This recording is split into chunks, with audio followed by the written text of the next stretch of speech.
धनंजय मुंडेंविरोधात मुख्यमंत्र्यांना पर्सनल नंबरला पुरावे पाठवले असं दमानिया यांनी म्हटलंय। मुख्यमंत्र्यांनी आज तरी धनंजय मुंडेंचा राजीनामा घ्यावा अशी मागणी अंजली दमानिया यांनी केलेली आहे।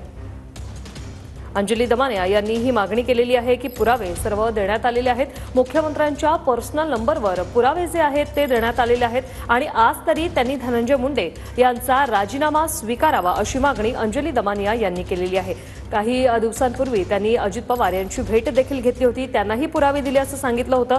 मात्र अजित पवारांनी माझ्याकडे कोणते पुरावे आले नाही असं स्पष्टीकरण मीडियासमोर दिलं होतं। आता मुख्यमंत्र्यांच्या पर्सनल नंबरवर पुरावे पाठवण्यात आलेले आहेत असा दावा अंजली दमानिया यांनी केलेला आहे। आणि एवढंच नाही तर आज तरी तुम्ही दिलेले पुरावे पाहून धनंजय मुंडे यांचा राजीनामा घ्या अशी मागणी अंजली दमानिया करतायत।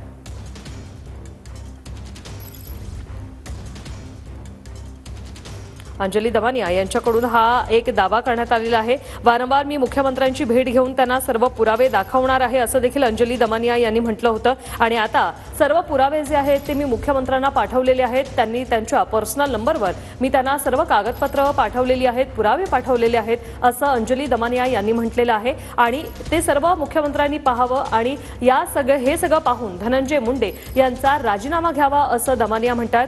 धनंजय मुंडे यांच्या राजीनाम्यासाठी विरोधक आता चांगलेच आक्रमक झालेले आहेत।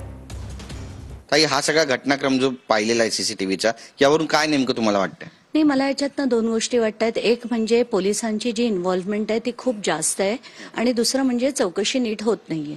पहिली इन्व्हॉल्वमेंट जास्त आहे असं मी का म्हणते, कारण पोलीस मागून पण या गाडीचा फॉलो करत होते आणि पुढे देखील पोलीस उभे होते, तर तिथे मध्ये ही गाडी थांबून ते जे पळून गेले याचा अर्थ त्यांना कोणीतरी टिप ऑफ केलं होतं की पुढे पण पोलीस आहेत, तर तुम्ही मध्ये उतरून जा।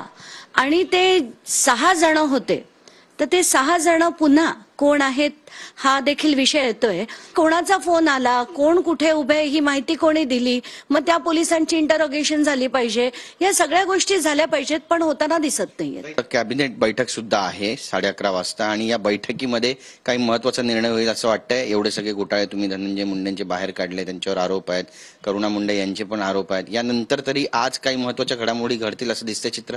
मी पूर्णच्या पूर्ण 14 पानाचं पत्र सीएमना, मुख्यमंत्र्यांना आणि अजित पवारांना दिलंय आणि असं असताना आता कॅबिनेटमध्ये याची चौकशी लावणं गरजेचं आहे। आणि काल रात्री सुद्धा आणि आज सकाळी सुद्धा मी देवेंद्र फडणवीस यांच्या पर्सनल मोबाईल नंबरवर अनेक डिटेल्स आणि धनंजय मुंडेंचे पाठवले आहेत। मुख्यमंत्री जर योग्य कारवाई करणार असतील तर त्यांनी आज ही चौकशी लावली पाहिजे। दोन मतप्रवाह वेगवेगळे दिसत आहेत। एकनाथ शिंदे आणि त्यासोबतच उदय सामंत हे देखील नाराज असल्याची बऱ्याच दिवसांपासून चर्चा आहे। त्यांच्या ठाण्यात आता भाजपच्या मीटिंग्स घ्यायला सुरुवात केली आहे।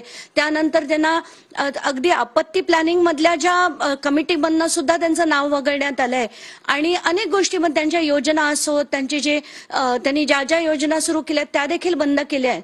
तर मला असं वाटतं त्यांना व्यवस्थित साईडलाईन करतायत आणि कुठे अगदी मोठ्या प्रमाणावर गट्टी ही मुख्यमंत्र्यांची आणि अजित पवारांची होताना दिसतेय।